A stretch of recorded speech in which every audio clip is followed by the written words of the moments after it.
অসমখনৰ অভাৱনীয় বিকাশ হৈছে, মানুহে কল্পনা কৰিব নোৱাৰা বিকাশ হৈছে আৰু তাৰ কাৰণে আজি মানুহে বিজেপি দলক সমৰ্থন কৰিছে। মই এটাই বিচাৰোঁ যে অসমত নিগেটিভ চিন্তা কৰা মানুহখিনিক উন্নয়নৰ ধুমুহাই আঁতৰাই লৈ যাওক আৰু তাৰ কাৰণে মই কাম কৰি আছোঁ। লাহে লাহে নিগেটিভিটি নোহোৱা হৈছে। 5 বছৰতো এটাও আন্দোলন কৰোৱাব নোৱাৰিলে ইমান প্ৰচেষ্টাৰ পিছতো। তাৰ কাৰণ কি? যে বিকাশৰ ধুমুহাৰ আগত কোনেও আজি থিয় হ'ব পৰা নাই। 5 বছৰত কিমান আন্দোলন কৰাৰ প্ৰচেষ্টা চলিলে অসমত।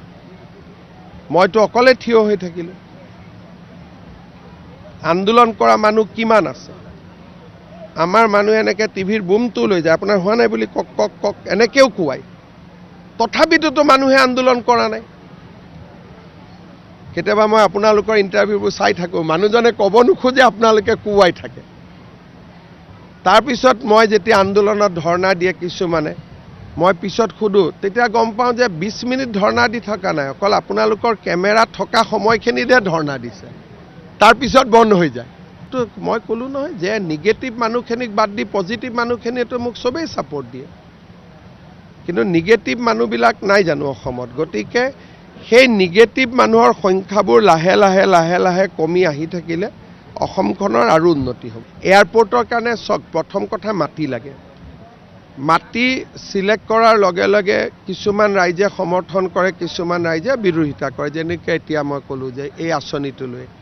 গতিকে যি অঞ্চলৰ মানুহে উন্নয়ন বিচাৰে, ধৰক জাগিৰোডত আমি ছেমি কণ্ডাক্টৰ মাটি ল'লোঁ, সৰু প্ৰতিবাদ এটাও নাই। সেইকাৰণে আজি জাগিৰোড কি হৈ গ'ল আৰু কি আছিলে। মই এয়াৰপৰ্ট আনিলোঁ, মাটি ঠিক হ'ল, আৰু মোৰে প্ৰতিমূৰ্তি জ্বলোৱা আৰম্ভ কৰিলে, তেতিয়া ক'ত এয়াৰপৰ্ট হ'ব?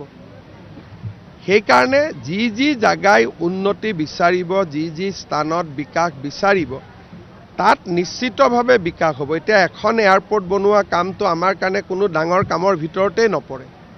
যদি আমি টানেল বনাব পাৰোঁ, সাধাৰণ এখন এয়াৰপৰ্ট বনোৱাটো কি কাম? বাউণ্ডৰী ৱাল এটা হ'ব লাগে, এটা ৰাউনৱে বনাব লাগে, এইটোতো কোনো ডাঙৰ কাম নহয়। কিন্তু অঞ্চলটোৰ মানুহে বিচাৰিব লাগিব। বহুতে ভাবে কি যে ধৰক আমি ইয়াত এটা এয়াৰপৰ্ট আনিলে হিমন্ত বিশ্ব শৰ্মাৰ নাম হ'ব, ৰূপজ্যোতি কুৰ্মীৰ নাম হ'ব, গতিকে বেলেগ প্ৰচাৰ এটা চলাই বস্তুটো বন্ধ কৰি দিয়ে।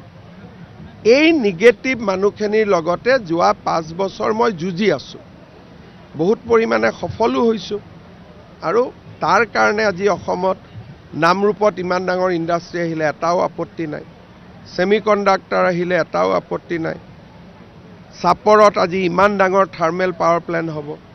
অহা মাহত আমি 13 মাৰ্চত আমি কপিলী হাইড্ৰ ইলেক্ট্ৰিক প্ৰকল্প উদ্বোধন কৰিম, ফাউণ্ডেশ্যন নহয়, 150 মেগাৱাটৰ।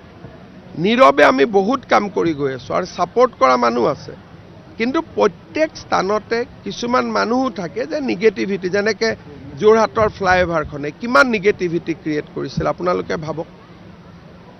এতিয়া মই বুলি যুঁজিছোঁ, বেলেগ হ'লেতো নুযুঁজিলেহেঁতেন। বহুতেতো অখিল গগৈ ভয়ো খায়। মইহে জানো যে ভয় খাব নালাগে বুলি, সাধাৰণ অফিচাৰবিলাকেতো ভয়ে খাই যায়। নাই, কথাটো কৈছোঁ যে বেলেগে হ'লে কি, বাপৰে গৌৰৱ গগৈ বিৰোধিতা কৰিছে, কেনেকৈ কৰিম? কিন্তু আমি সুধো গৌৰৱ গগৈ কোন? কাম হ'ব লাগে। য'ত য'ত ৰাইজৰ সমৰ্থন পোৱা যায় তাত এনেকৈ কাম হৈ থাকে, কিন্তু য'ত ৰাইজৰ সমৰ্থন নাথাকে তাত আপুনি জোৰ কৰি কাম কৰিব নোৱাৰে, আৰু জোৰ কৰি কাম কৰাটো মই নাভাবোঁ।